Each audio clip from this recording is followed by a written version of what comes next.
What is going on, everybody? Welcome back to the channel. Aftersound here, bringing you Splinterlands content every single day. We also stream right here on this channel every Tuesday, Thursday, and Sunday morning, so come by and say hello. All right, guys, I wanted to do a 5 biggest takeaways from the Land 1.5 white paper, mainly because this is a lot to go into, so I'm going to ask you here. Well, first of all, we already did like a live stream last night where we kind of went page by page. It was the initial read through, but I didn't, I don't know how long it would take me to do an actual deep dive into all the things here. If you want me to do a deep dive, and I'm not saying that I will or won't, but if you want me to do a deep dive, let me know. I thought first initial thing, if you want to go check out that live stream, you can. And for this, I just wanted to break down the 5 things that stuck out to me. Now, there's a lot, so I'm not going to cover everything, not even close. But there were 5 things, or actually there's a couple more, that just kind of caught me by surprise. And I wanted to expand upon them a little bit more now that I've had a night or so to think through them. So I'm going to use the white paper actually as our kind of visual reference here. And then, of course, here are the 5 items plus a couple of bonuses we'll discuss at the end. So the first things first, is power sources are required. So we were teased this by Aggie saying something about power sources, and it looks like you will have to pay, no matter what, at the very minimum, 5,000 DEC to start using your land. Now, if you get the building in a box perk, right, which is one of the starter packages, this is being included in there. So I was already planning on getting it. This just makes me want to get it even more so. But ultimately, this stuck out to me because, and I'm not trying to start on a negative note or anything. What I worry about is the feedback from people saying like, oh, well, I bought land already and now I'm going to have to pay more in order to play it, right? People, I remember seeing or hearing that feedback quite a bit. And essentially that is the case here, right? Like you will have to pay 5,000 DEC or DECB tokens. Now, the good thing is that DEC is on sale. It's still only about 80% of its peg. And then you can get DECB for even less than that, right? With, I think, further or like an additional 20% discount. So ultimately, I think what it comes down to is they are pushing people towards doing the building in a box, because for 5,000 DEC, you're going to get the power source, plus you're going to have your building already start at level 1 when phase 2 arrives. So, at this point, it makes the most sense, in my opinion, to go for the starter package, which is going to be great because we want people to survey their land and we want them to survey it with burning some of that DEC or DECB for the starter packages. But ultimately, I wonder how the feedback for this is going to be for maybe people who were not planning on getting any of the starter packages. So if that was you, let me know in the comments. I'd be curious to know your overall perspective on this, and if this is something that's just like, rub me the wrong way. Ultimately, I think it's a good thing no matter what. Granted, I'm not a huge landholder. I don't need to pour a ton of resources into this, and 5,000 DEC at the end of the day for my 2 plots isn't anything crazy or over the top. So, but again, just wanted to be kind of open here and see how people were feeling about it.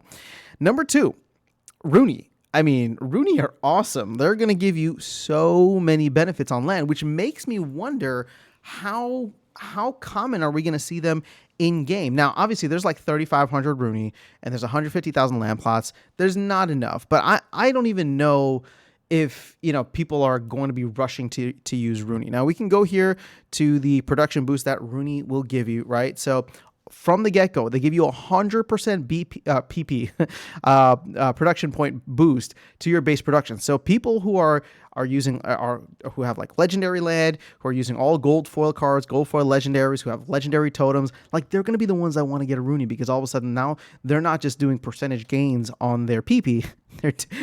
Sorry, we're just gonna use it. Sorry, everybody's just gonna have to be mature, including myself. So they're not just gonna get 100% gains or percentage gains on their PP. They're gonna get X's, right? So it's gonna be like 100% bonus for Rooney, 100% bonus for legendary plot, 100% bonus for legendary totems, things like that, right? So ultimately, Rooney is going to be awesome for that reason alone. Obviously, if you have a Rooney, then you will be able to get benefits by having the core there, so you won't need to get the power source if you don't want to. That being said, if you already get the power source, if you're inclined to get the starter package, which comes with the power source, well, your Rooney is going to give you a 6th worker. So now all of a sudden you're going to be getting extra benefits on your land, more production, more PP. All right. Combined Rooney, they got that whole section here. And then Rooney will also have higher chances of finding totem fragments on land plots on which they are working. Please see the totem fragments section. So let's see if we can get a little bit of information here. Where is the totem fragments? Here we go. Where does it talk about Rooney? Rooney. Near the bottom. Additionally, any land plot with a Rooney working on it will not only have double the normal chances of finding a fragment, but also double the chances of that fragment being rare, epic, or legendary. So, these totem fragments, obviously and I'll have to do like a deep dive into totems because I don't even fully understand them. They released a bunch before. Those are on sale. Those are available in the market, both Hive Engine and within the Splinterlands and non-card market. But we're also going to be able to find 30,000 to 50,000 additional totems scattered across land. And so just by working your land, just by working your land, you will pick up these fragments over time, right? So you'll need like 10 common fragments, 8 rare, 6 epic, 4 legendary in order to then, fuse them or exchange them for a totem. So having a Rooney is going to be super, super clutch for that. Ultimately, there's just a lot of stuff with Rooney, which is going to be great. I love the fact that the team is giving Rooney such great utility on land. And, there's more stuff coming too. There could be stuff within guilds that they've talked about. And then obviously stuff outside the actual gameplay itself. If they do like events, if they do like a battle pass or something, right? Things like that have been talked about, or some kind of subscription model. Things like that have been talked about in the past. And I think that is really cool. So I hope you have some Rooney. I wish I grabbed an extra one because I have 3, 1 for my gameplay and then 2 for my land plots. And ultimately, I wish I had one now because the prices have essentially doubled overnight, which is interesting to see. Okay. Number 3, worker options, the secret of Praetoria. Now, this was an incredibly pleasant surprise for me because I was expecting that phase 1.5, we would just transition from people earning SPS passively for holding land to having to work their land in order to earn that SPS. So I didn't know that there was going to be other resources, but we are going to get food, which is grain, and there's going to be this Secret of Praetoria research. And this Secret of Praetoria research is not going to be something that is necessarily tangible or has value right away, but it will include the prefix titles, right? So if you want to be like at the top of your game, the top 5 players, the top 6 players, I should say, within each of the territories, those folks will be getting the cool like Magister, Overseer, or Vonarch names. So, ultimately, I think that's pretty cool. We're going to have people obviously trying to go for this, and obviously those people with the most land will have the best chance of getting it. But ultimately, it's going to be great because now, all of a sudden, everybody who's chasing these will probably get some benefits in the future. But right now, they're going to chase that. I, with my 2 lands, am not going to chase it, but I'll probably chase SPS, and that leaves the SPS pool even bigger for me because a lot of the big whales, a lot of the people who are going to chase the prefix titles are going to leave that. So if you're looking for like the earnings, all of a sudden that pool, which remains the same, is now there's less hands reaching into the pool, which is exciting. Now, grain on the other side is going to be something interesting too because your monsters will need it in order to function. And so, I have 2 lands. I don't know if I'm going to do like 1 grain, 1 SPS, or whatever the case is, or maybe just buy grain off the market. I'm super excited. People are saying like, oh, this is super complicated. It is to a certain extent, but I love it, right? Because the more complex the game is, the more exciting it is for me in many ways, especially with how deep we are into the Splinterlands ecosystem. So I kind of want to see what the market will look like. Maybe I go for SPS first, and all of a sudden, if grain is getting better returns because not enough people are farming grain, they want that SPS, or they want the Vonarch title, and nobody's farming grain, and all of a sudden you're selling grain on the market for like a ton because it's low supply, high demand. Well, the market's going to market. And I love that about, this kind of open ecosystem that we have. So ultimately, the fact that there's different worker options is really exciting. The Secret of Praetoria probably being the one that is the coolest for me, even though I will not personally be chasing it. It's awesome for me because it gets, it will make people not focus so much on like the earnings, right? It's just like if you want to get this vanity title, which is not really just a vanity title, it's going to get you additional bonuses in ranked battles, right? Or winning ranked battles, I should say. Ultimately, I think it's awesome. So, there's different angles people are going to take, and everybody's going to find their lane. And I'm excited to find mine. Again, I'm not going to go for all the big things. I'm not going to try and be a Von Arc, but ultimately, I'm super pumped, just regardless, for being able to work with my land and then hopefully build up my land plots as I go along to build up that business inside Pretoria. All right, number 4, terrain preferences. Now, we knew that there were going to be some terrain preferences, some boosts and whatnot, but I was shocked. I was shocked with the nerfs, right? 10% bonus is like cool. Like we kind of figured like some monsters would be better with land than others. But to get a 50% nerf with certain elements on certain terrain types was major for me, right? I'm just like, ooh, this is not like... I'm actually not buying my cards yet. Now, I only have 2 land plots, so keep in mind, like, I'm not saying that you should wait, but many people who have like regions know they're going to get a variety of land plots. So if they go out and they start maxing out these reward cards or, common reward cards or gold foil reward cards, whatever it is, they're going to be fine because they will find a place for these cards to go to. But for me and for people who are smaller landholders, I'm actually waiting to see what I survey. So if surveying goes live before the end of the month, which I think right now the 28th is the last maintenance window, so I'm expecting it to go live then. I think after the 28th, we're going to see an even bigger rush because I'm holding off on buying.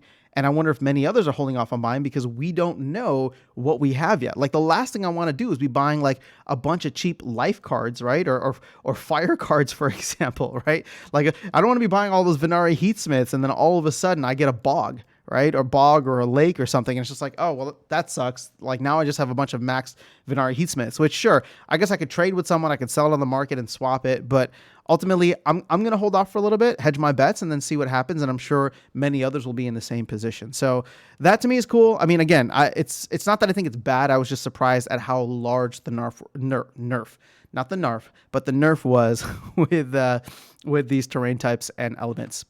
And then finally, time crystals. Now, if you watch the live stream, then you probably saw this happen live, where like the light bulb just ding went off in my head live on stream. But time crystals, I was not planning on getting these. These are part of the starter packages, right? They're one of the starter packages you can get. There's building in a box, time vault, and then unstable totem. I was not planning on getting time crystals at all. I was just going to get the 2 building in the boxes, 20,000 DEC. But then there's this whole element of clearing your plots. So before you can even get anything on your plot, before you can even start to do anything, you need to put your monsters to work and put in a certain number of PP, right, production points, in order to clear your plot. Now, the lowest is going to be a common plot, which is 1.5 million PP, right? And then obviously it scales up from there. If you have a magical or occupied, you're going to get more than that. If you have rare, epic, legendary, it's going to be more than that. But what the time crystals essentially allow you to do is save time and clear everything for you. Because instead of it saving time, it essentially you can use it towards like any kind of PP that you need, right? So for this, you're going to need 10K, or like each time crystal is going to be worth 10K PP towards a construction project, of which clearing land is considered a construction project. So with the 150 time crystals you get, that's 1.5 million. So essentially, I will want to be one of the first that clears my land plots so that I can immediately start working it as soon as this goes live. So again, this is not going to go live on the 28th. Obviously, that's just surveying. But when like the clearing of your land plots happens, you'll need to go through and start working it. And again, I'm not going to do the math right now because it's going to be different for every person. But it'll probably take some time to clear out 1.5 million PP, right? Especially if you're just using a lot of the common rewards cards and you don't have many benefits. So in order to reduce that, I want to start earning, right? Quote unquote, earning immediately, whether that's grain, whether that's, what's that called? Grain, SPS, or even if I decide to go for the Secret of Pretoria research. Ultimately, that is my focus and what I want to do and get it as quickly as possible. So now, not only am I getting the first starter package, which is the building in a box, but I will also be getting the second one, which, just meant that I went from burning 20,000 DEC to 40,000 DEC. And I wonder how many others who are going to try and get the jump on this and be one of the first to dip into those pools before everybody else can get in are going to do the same. So, so yeah, I'm really excited about that. Obviously, I got to stack up more DECB in the meantime, and we'll probably do a little bit of a deep dive into where DEC is at, maybe DECB as well, DEC batteries. So those are the 5 big things. Just a couple of bonus items: harvesting and then taxes burned. So let's go to harvesting real quick, because this is something that I missed on the first time around. But if you go to harvesting here, they actually say you will need to harvest, or what does it say? When harvesting algorithm will work. So this blah, blah, blah, where is it? Okay.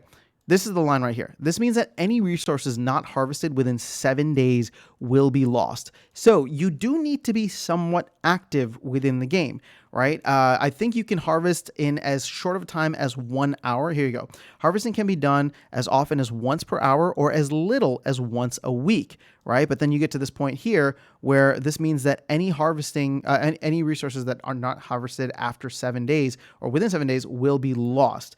So I don't think that this will be as big of a problem, because we'll probably have tools like Splex, or if any others pop up, that will go through and like auto claim it for you in the same way that it auto claims your dailies or auto claims your season chest or whatever the case is. So there will be tools so that you don't forget this and you don't have to like come in once a week if you really don't want to.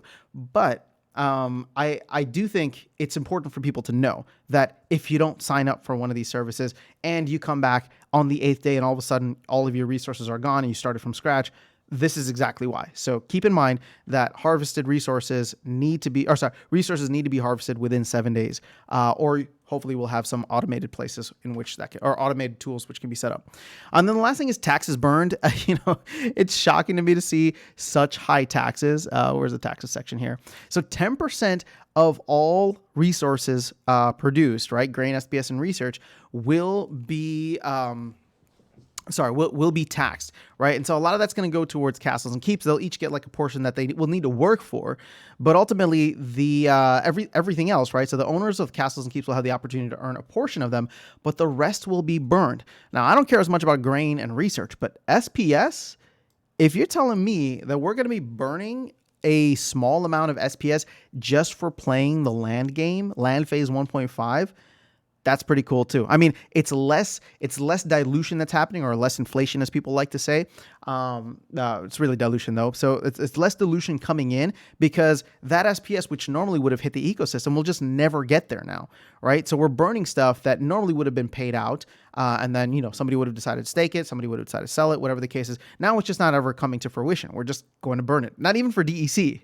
So that's actually really exciting to me, because we do need to reduce the amount of SPS that is coming, or that is in circulation, in order to get those crazy high valuations and market caps that we all dream of in a bull run. So ultimately, those are the couple things that I wanted to share with you guys. I am super excited for Land Phase 1.5, and I really, really hope that we don't get this like at the end of June. I hope there's like a tiered system, right? Again, I don't know how it's going to work, but I hope that we're going to get constant releases throughout Q2. And with the way that the team has been in Q1, that just gives me all the confidence in the world that, they've been awesome about releasing stuff week in and week out, or every other week, with like their major kind of like sprint schedule, right? So one big release, one small release. So I'm super pumped about this. I cannot wait. And obviously the first part of this will be Land Phase 1 when we get surveying, and that is set to be complete by the end of the month, less than 2 weeks away. So exciting stuff. Let me know your guys' thoughts in the comments below. Again, if you want me to do a deeper dive into any of these areas, again, it doesn't need to be the entire white paper, but if there's stuff that you want me to cover, let me know in the comments here, and I will do my research, and we can make a video and discuss further in there. That is all I have for you guys. Have an amazing rest of your day. I'll catch you all in the next video and see you around the game. Take care.